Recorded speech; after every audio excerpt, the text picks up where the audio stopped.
Hi, good morning everyone. Today we will be talking about the 1987 Philippine Constitution.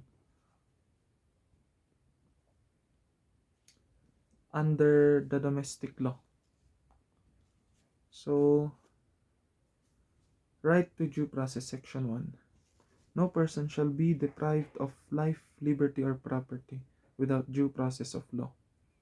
Law enforcement must follow legal procedures before arresting, detaining or penalizing anyone.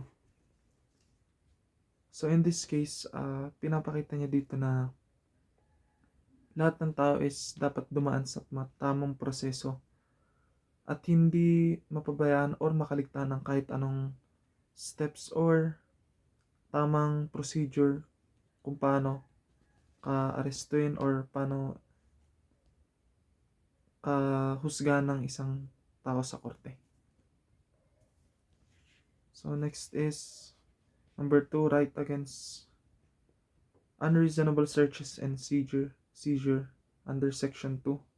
The right of the people to be secure against unreasonable searches and seizures of whatever nature and for any purpose shall be inviolable. Warrants must be based on probable cause and issued by a judge. No search or arrest without proper legal authority, except in specific lawful exception, like a lawful warrantless arrest. So may tinatawag tayong warrant of warrantless arrest kung saan kailangan i-search ang isang property or isang establishment na dapat merong papel or katunayan na ikaw ay may karapatan bilang isang officer na na i-search ang isang yung bahay mo or yung establishment na tinitirahan mo or pinagtatrabahuan mo na issued by the judge. Okay, number 3 is right to privacy of communication under section 3. So, the privacy of communication and correspondence shall be inviolable except upon lawful order of the court. Law enforcement cannot wiretap, read messages, or monitor communications without court approval. For example is yung mga conversation na confidential or private. Kahit kahit meron silang ginagawang illegal or hindi tama, wala kang karapatan bilang isang officer na mag-wiretap or maglagay ng mga any recording or na makakapag-record ng mga conversationan. At kung isa sa ilalim yan sa procedure sa court, ito ay magiging inadmissible sa court kasi kinuha mo siya through illegal sa mga wala ka sa grounds ng proper procedure. So next is number 4, right to information under section 7. The right of the people to information on matters of public concern shall be recognized. Citizens can demand accountability and transparency in law enforcement operations. Pero dito sa number 4, hindi lahat ng mga operations is meron yung karapatan yung mga tao para himasukan or magkaroon ng information. Kasi meron tayong tinatawag na overt and covert na mga operations which can lead to parang ma-expose yung plano nila. Parang pinapakita lang nila anong mga program na ikabubuti ng community. Okay, so next is right to be informed of rights upon arrest. Any person under investigation for the commission of an offense shall have the right to be informed of his right to remain silent and to have competent and independent counsel, preferably of his own choice. Often referred to as Miranda rights. statements made without a lawyer presence may be inadmissible. So sa number 5, merong karapatan yung isang tao or akusado pumili kung sasailalim ba siya sa private lawyer or fiscal. Nakadepende sa choice niya at walang karapatan yung government na mag-issue sa kanya ng labag sa loob niya. Okay, so number 6 is right against torture and inhumane treatment under Section 12, Paragraph 2.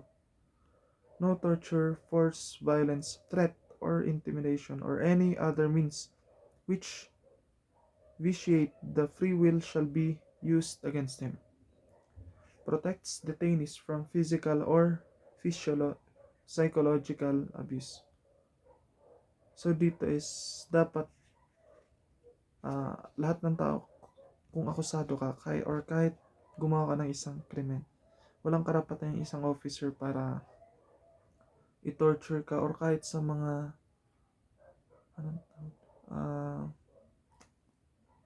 sa mga interrogation, wala silang karapatan para i-torture ka physically or psychological. Okay, so next is rights against self-incrimination.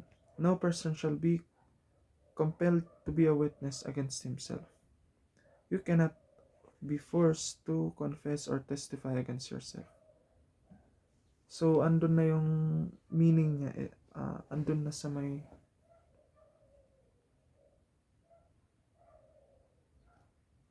PowerPoint.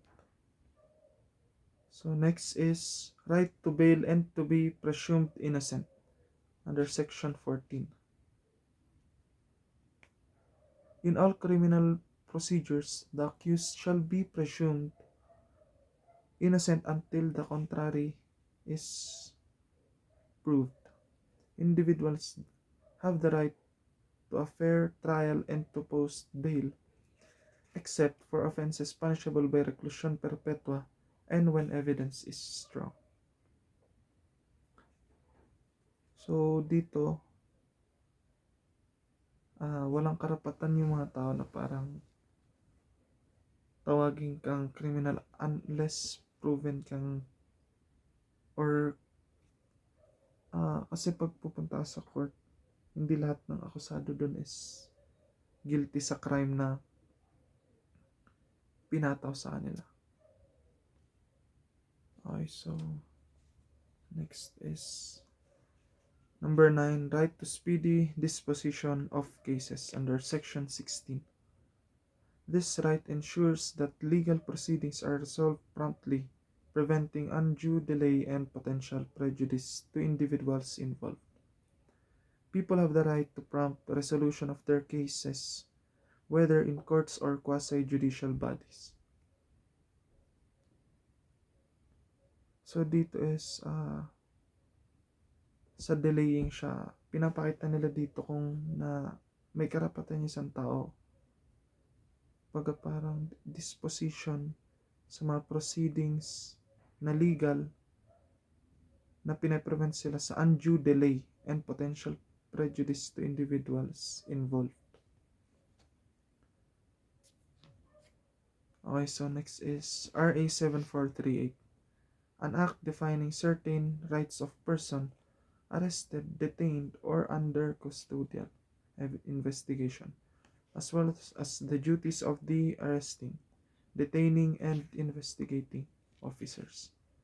So yan yung RA 7438, an act defining certain rights of a person, specifically arrested, detained, or under custodial. So next is overview.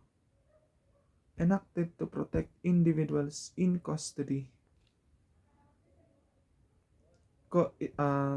Kino-cover niya, what covers is rights of persons under arrest, duties of arresting, detaining, and investigating officers. It also ensures humane treatment and due process. So dito nabibigyan ng karapatan yung isang individual na dumaan sa tamang proseso at saka tamang treatment kung saan walang torture, walang psychological abuse na nararanasan through officers. So next is right to counsel. Right to counsel is persons must be assisted by a competent, independent, preferably of their own choice. If unaffordable, counsel must be provided by the state. Waiver of this right must be in writing and in presence of a counsel. Otherwise, waiver is null and void. So dito kinakailangan talagang andyan yung presence ng yung counsel tsaka yung waiver is dapat in written form. Okay. So next is right to remain silent. In right to remain silent, officers must inform the person of his or her right and must be done in language known and understood by the person. Protects against self-incrimination. So dito is dapat ang pagsasabi mo yung karapatan ng isang individual, dapat siguraduhin mo kung naiintindihan niya ba ito, or pag hindi niya naiintindihan, dapat ikaw ang mag-adjust, dapat sa isang lengguwahe na naiintindihan mo ng isang individual para maintindihan ng isang tao. Kasi paano mo naman malalaman yung karapatan mo kung dun pa lang sa rights mo is di mo na maintindihan. Okay, so next is right to be informed of the rights. So in this case, persons must be fully informed of their. Number 1 is right to remain silent. Yung parang pinag-usapan natin kanina. And number 2, right to counsel. It must be explained in a language they understand. Parang sabi ko kanina, dapat pag ipapaintindi mo sa kanila yung mga rights nila, dapat ito ay naiintindihan nila, malinaw sa kanila, naririnig nila. Para naman, kasi kung hindi mo ito nagawa, pwede kang lumabag sa mga iba't ibang violations. Okay, so next. Rights against torture and other coercive means. No use of 1 is torture. Number 2, force, violence, or intimidation. 3 is, and lastly is, secret or incommunicado detention. All forms that violate free will are prohibited. So dito is parang especially sa mga officer, nangyari to sa mga pag ikaw ay may kasong rape, minsan nagkakaroon ng torture or violence na natatamo ng isang individual sa loob or sa labas ng kulungan. Okay, so next is right to visit and conferences. Allowed visit at yung mga dito, pinapakita kong ano yung mga pwedeng bumisita. Allowed visitors include 1 is immediate family, spouse, parents, sibling, etc. Tulad ng immediate family is yung spouse, yung asawa mo. Next is yung mga magulang mo, kapatid mo, or kung pwede yung guardian, or ang nagre-represent na pwede mong ma-represent sa immediate family. Next is, number 2 is doctor, priests, or religious minister. Tulad ng mga pare, kung may ano ka, kung may sakit ka, dapat pwede mo rin papasukin yung doktor mo. Wala silang karapatan na i-hold or hindi papasukin yung bisita mo, especially pag ito ay doktor. Next is accredited NGO members, Commission on Human Rights, or internationally recognized. So next is right to waiver. Next is right to waiver in writing and presence of a counsel. Parang as I said kanina, it must be in writing and signed in the presence of counsel. It also applies to delays under Article 125 of the RPC, custodial investigation. Without this waiver is null and void.